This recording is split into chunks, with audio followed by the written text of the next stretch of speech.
Tukwaniriza natera ku mukutu gwaffe omuganzi ogumanyikiddwa nga Uganda Mukamooli amanya n'eddoboozi bampita Ntambi Jimso Rich Boya Maxud Junior.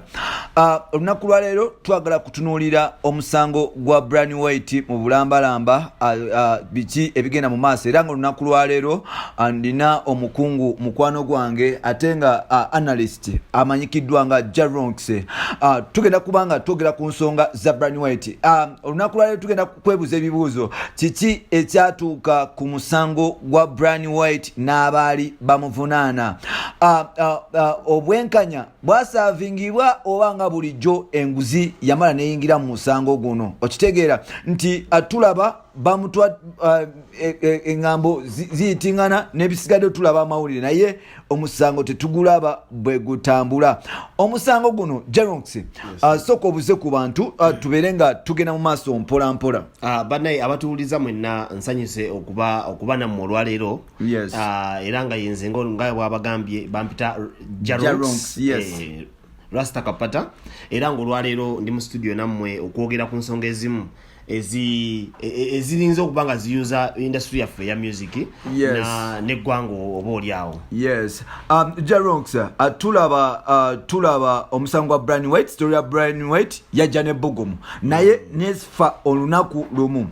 Bryan White abali bamwakyuzinga bali bamuwaayira oba bali tebamuwaayira oba kiki ekyatuuka ku musango ogwo. Obwenkanya bwasaavingibwa obeera amali g'ensimbi gayingira mu musango guno oba fere y'omusango yabula kikyolowooza ku nsonga zino. Nze kinandigambye mbu ekigambo bwenkanya kigambo kinene nnyo ndi kyawukana kiregeza omusango guba guwedde baba bagusazeewo nga guwedde. Nze kinandigambye mbu amateeka no one is above the law. Yes. No one is above the law. Yes. Buli webakugamba mbu buli webagamba nti olina omusango mu kooti kabe ani okujja ku president oba yalina immunity eyo ate nga twakiraba nga tutandise okulaba nga mu nsi ezimu babajja nako ku bukulembeze ne bamusiba. Owulira ekintu kyonna ekirimu okwala singa omukazi oba omumada oba ki ebiseera ebisinga bakikwata nekifuna justice. It's either omuwala baba nga bankolako ekyamu kivaayo ku mateeka kwa polisi eragana polisi genda wa mutu yenna oba kukwata muntu yenna ng'alina omusango yakola. Kino ekintu nze engeri gyenkirabyemu n'engeri gyenkirabamu ndaba nga ate kati kisukkulumyewaawo.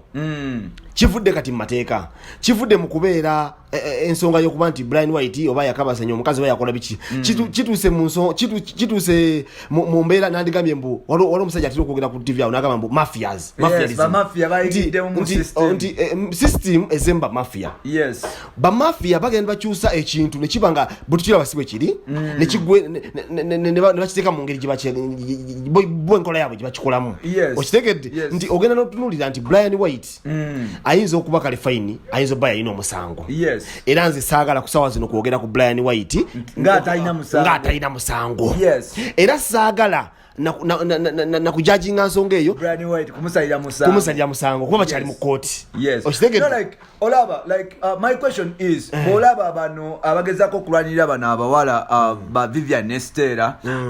abantu bano baddukira basooka ne bagenda ku poliisi ne bava ku poliisi then ne bagenda mu parliament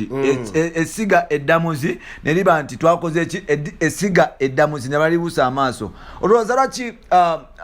bano bonna balekerera ekitongole ekiramuzi ne baddukira ku parliament tugambe nti ekitongole ekiramuzi kya Uganda tekikola?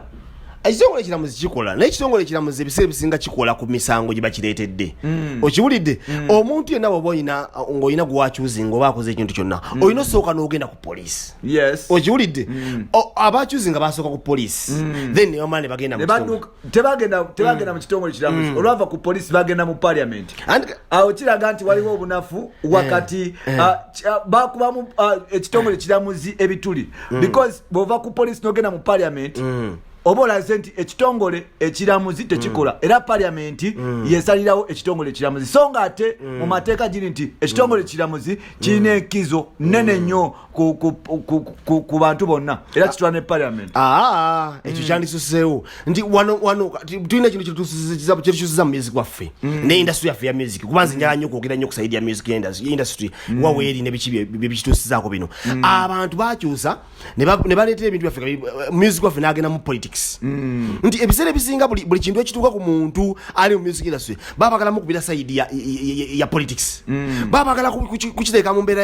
yagamba mbu awagira gundi ono n'awagira gundi okiwulidde kyofulaba oli bw'atuuka mu mbeera y'okubanga aguddeko ekizibu nga Bryan White naye nyini yavaayo n'agamba mbu NRM simanya waaki simanya wagira kibiina kinawe simanya akola biki bw'akola ensobi buli omwala banga talina wamuloopa kozi tuwulidde nti abaana bafuddeyo ne bagamba mbu bagenda ku polisi ebikola ki nebigaana kati abantu abamu mafia zimwe gyegambye waliwo abantu abali mu kintu kino omanya tebamanyi mafia kyeki mafia ye muntu yenna akuba ekintu nga akuba olw'ensonga ze okitegedde ng'alina kyayisaawo kati agenda n'akuba omuntu asooka okukuba naye nga ayagala gwe kutta ayiseewo akaluluke ekiri mu music waffe edda twalabanga mafia zimu ngeri bebekulu Bryan ne Chameleon nga bo engeri gye beekubamu si ya tetuuka ennyawo waba basusse okitegedde nga kyebakola beekuba nakuba nagamba mbu Bryan yantomedde Chameleon anfumise ekiso n'alimba kati kusawo zino omuyimbi si yakikola nokikola wabula waliwo abantu abali mabega abalwana ensala ezo okitegedde nti omuntu aveeri n'agamba mbu kati nze kati abali mu kulwana kusawo zino abeekuba nze be nandigambye mafialism n'ogamba nti balamu ali mukuba Bryan White sipapa ali mukuba gundi abo politics bo basusse kati batuse ne kugeje gamba nti bewayirize ku bakazi like tulaba Bryan White atandika okubibwa from last year omwezi gwa September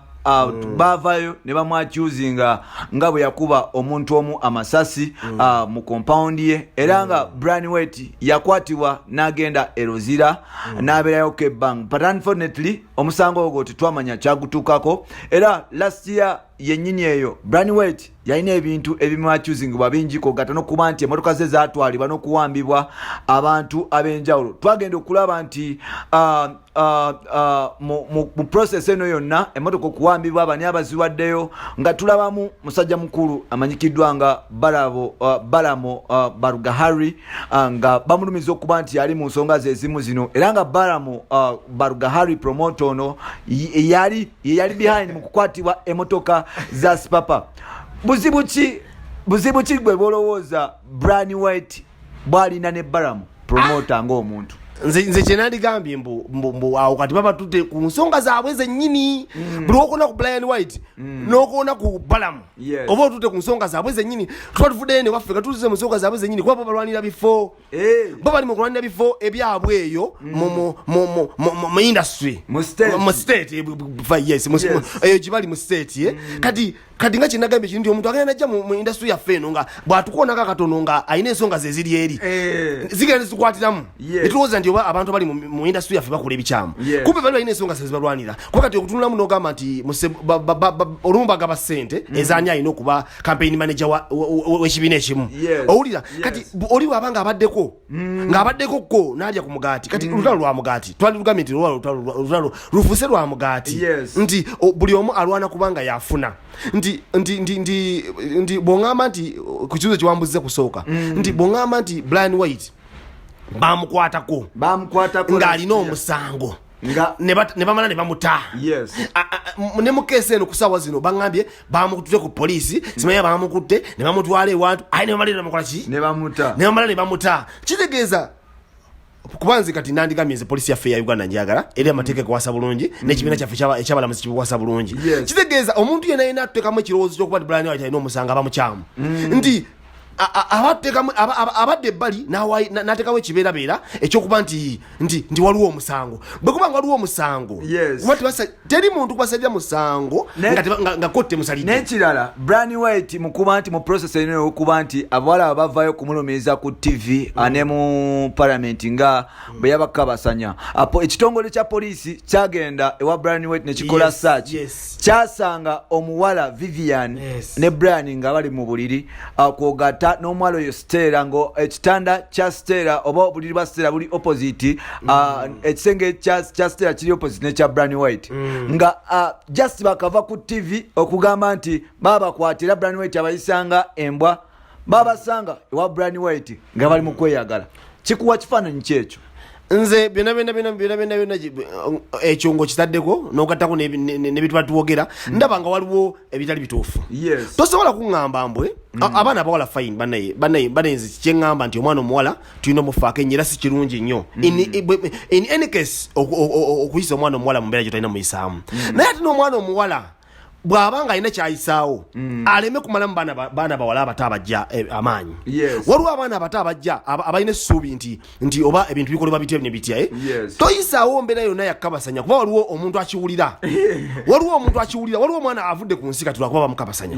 waliwo n'omwana omutuufu gwe bakabasanya eyo afunye ate amaanyi agagenda okweyogera ku kibamukola ki kibamuyisaamu kati omwana Bryan White bwe banga bakusanga nga abadde ne Stella ebbanga lyabadde nalyo ne bamusanga nga byonna biriwo ebityo nga biriwo ebityo lwaki olowooza Balamu bandikubidde ate bandikubidde Bryan White ku Stella tebandimukubidde eyo lwansonga ensonga yaabwe balina kibayisaawo banaye mbadde mbagamba industry yaffe eno mugiraba abaana kati nze neewuunya wabiseera olunaku ebiseera waliwo one time Bryan White yatuuka ekiseera nga abayimbi bakozi be bonna era by the way nga bakozi be naliko ne Wizo ne Palaso ne bangamba nti tebalabanko omusajja ali real nga Bryan White nti wano mu kamera bamukolanga birala naye ate we muddayo ewenga munyumirwa nti Bryan White y'omu ku basajja balina emitima emirungi yemployinga abayimbi abasuuka 10 nga bonna ebiseera ebyo baali bagwa tebalinaako luyimba kwogata ne legendary Jose Chameleone yali talina waayimba kati ne Jose Chameleone bonna bali bagenzi lwakuba kati abantu bamaze lwakuba it ne bagamba nti bakomyewo naye before waliwo Bryan White yabajja abamu yabajja era kyo bali mwegayira kati obuzibu obuliwo nti kivula kati ba big eye bakomyewo ne badda bekwate ku Balamu kati Balamu yali mu kifo kyani ayinza okuba nga tumutunulira nga ali mu kifo Balamu kye yalimu Bryan White yalimu wali mu kusooka nti kinagambako nti enjala evudde ku kiko simanyi oba bo bakibala batya naye omuntu ajjanga alaga nti twalabako ne Bad Black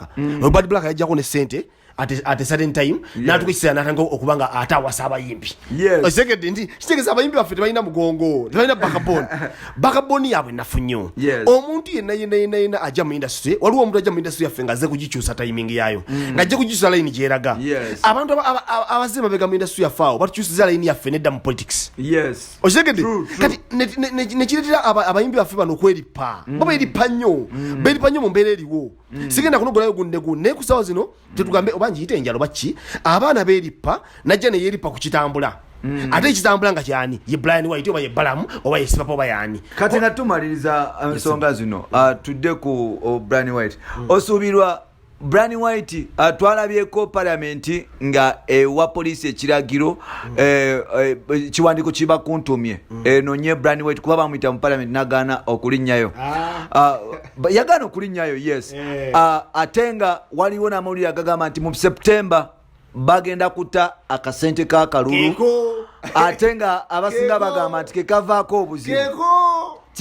future ya Bryan White okubeera wabweru before kulonda oba after okulonda eryetya so kutangazemu tumalirize ate nekyo musiba ndabanga ekita kyasoboka kuba singa abadde mukyamu singa bamusiba owulidde koto so ngamba nti kikiri kinagaye mu kusooka nti polisi yekwasaganya ensonga ezo singa abadde mukyamu singa bamusiba naye akasente kafuluma mu December ne kafuluma mu September kati ogenda okulaba nga ne yabadde King Michael nga avudde wa Balamu ali mu mweto ndira kusawa zina mugamba nkomyawo bandi lwansonga ndi waliwo abantu abafa ne mu kuyimba kati nga bo bali mu kunoonya ba big eye King Michael ali mu kunoonya ani amuwa ettooke kati mbadde nsaba Bryan White naye tuleme mujajinga tuleme kusalya musango waba wanga luo mafia akuwa music na suya fe bana ejikube naye tokuba bintu biziza mazayo bityo wabanga waloche muyisaawo bana muyiseyo byammwe buli omu abasinga nze njala nkuyambeko nze bampita ntambi Jimso abasinga bagamba Balamo Barugahari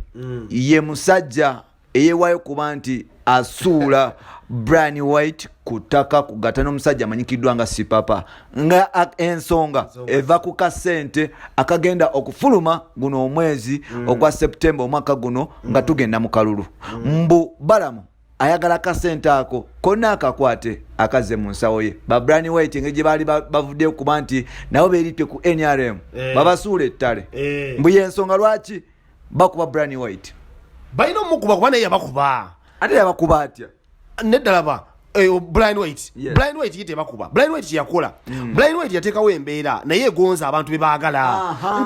ndi Balamu azze gonza bayi naye omulaba agula bundi n'akuteekawo n'ekibeerabeera ate ne Katemba asusse ebyo Katemba Balamu gwaleeta abantu batuleetera kati Balamu amanye ekintu kyaliko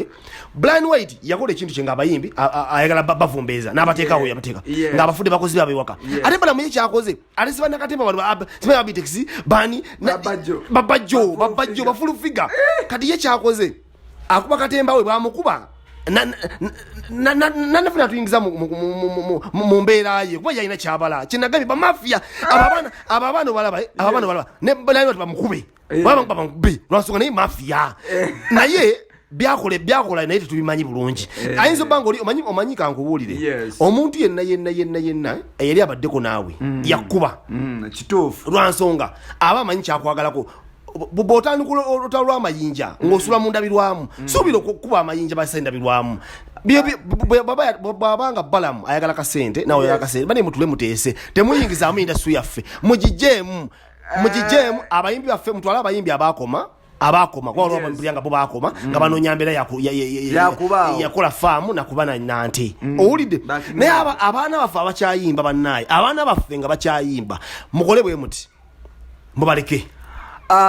tubadde n'omukugu amanyikiddwa nga Jaronks weebale kwekumirako mu kutu gwaffe guno omuganzi ogumanyikiddwa nga Uganda Mukamooli nja kusaba muganda wange ono abeere n'obugambo bwatusiibuza 2-3 then tujja kukomawo ne episode endala mukusibula nandi bagambye nti bannaye mwekumire nnyo ku mukutu gwaffe guno nga tuwogera ku mbeera eri mu music industry yaffe kuba ekintu kyaffe kyetukola ne art music and art kati nekira kyenandisa embiyo nga ngamba nti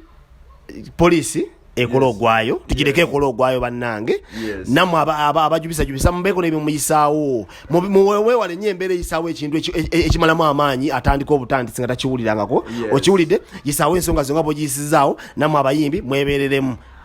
yes, and Sigade Ntambi Jimzo, you can follow our Facebook page emanyikiddwa nga Uganda Mukamooli ate osobola okunoonyako Jaronks ku Facebook kugatana Ntambi Jimzo ku Facebook ate nga ku Twitter nkosa Jimzo 16 tujja kwegwako omulundi gwaffe oguddako. Bye bye for now.